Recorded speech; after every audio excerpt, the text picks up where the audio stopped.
Dipersembahkan oleh Maktur Travel Umroh dan Haji. Bismillahirrahmanirrahim.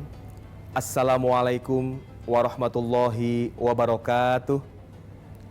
Alhamdulillahirabbil alamin. Allahumma sholli ala sayyidina Muhammadin wa ala alihi wa ashabihi wa man tabi'ahu bi ihsani ila yaumiddin. Saudara-saudaraku, pemirsa Berita Satu dimanapun Anda berada, ada satu firman Allah Subhanahu wa Ta'ala di dalam surat ke-20, surat Toha, ayat 124, yang harus kita renungi bersama. Dalam ayat ini Allah berfirman, "Barang siapa yang berpaling dari peringatanku, maka sungguh baginya penghidupan yang sempit.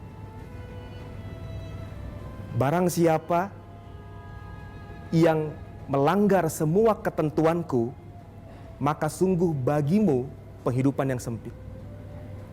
Barang siapa yang melanggar kontrak hidup denganku, maka bagimu penghidupan yang sempit." Saudara-saudaraku, penghidupan yang sempit ini tidaklah terkait dengan tahta ataupun harta. Tahta boleh saja tinggi, tetapi ketika tahta yang tinggi ini tidak membuat kita dekat dengan Allah, justru membuat kita melupakan peringatan-peringatannya, penghidupan yang sempit tetap akan terjadi kepada kita.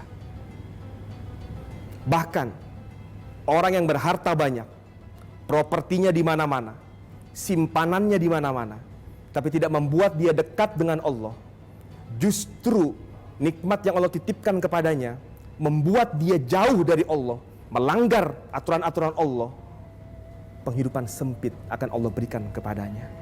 Pertanyaannya adalah, apa penghidupan sempit yang dimaksud?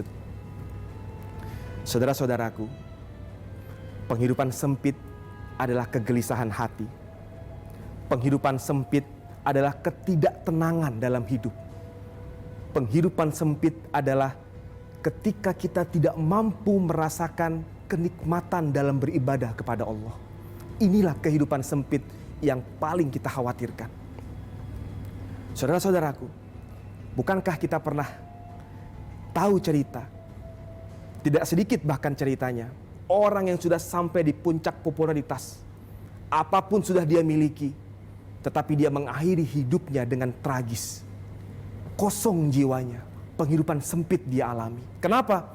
Berpaling dari peringatan Allah Subhanahu wa Ta'ala. Dan saudara-saudaraku, barangkali saat ini kita merasakan hal yang seperti itu. Gelisah kita punya hati, tidak tenang kita dalam hidup ini, tidak nikmat kita beribadah. Padahal ibadah yang kita lakukan itu adalah korelasinya dengan ketenangan. Zikir menenangkan hati. Baca Quran adalah zikir kepada Allah. Tapi ketika baca Quran tidak menenangkan hati, berarti ada yang salah dalam hidup kita. Salat adalah zikir kepada Allah. Tapi ketika salat hati kita tidak tenang, berarti ada yang salah dalam hidup kita. Dan ini waktunya kita bersimpuh, bertobat kepada Allah Subhanahu wa Ta'ala. Saudaraku, ini bulan Ramadan. Memang untuk bertobat kepada Allah, kita tidak perlu tunggu bulan Ramadan. Karena memang perintahnya, Allah minta kita bersegera untuk bertobat kepadanya. Tetapi Ramadan menjadi khusus. Kenapa? Karena Rasulullah pernah mengaminkan doa malaikat Jibril. Malaikat Jibril pernah berdoa di hadapan Rasul, "Ya Muhammad, celaka dan merugi umatmu yang bertemu dengan bulan Ramadan tetapi dia tidak mendapatkan ampunan dari Allah Subhanahu wa Ta'ala." Berarti ampunan di bulan Ramadan ini sangat mudah untuk kita dapatkan. Saudara-saudaraku, berhentilah sejenak. Lihatlah ke dalam dirimu. Dengarkan isi hatimu. Tuhanmu sedang memanggilmu agar engkau kembali kepadanya. Karena di Ramadan ini Allah buka pintu ampunan seluas-luasnya agar kita bisa datang kembali kepadanya. Mudah-mudahan bisa menginspirasi dan memotivasi. Mohon maaf atas segala hal yang kurang berkenan. Assalamualaikum warahmatullahi wabarakatuh.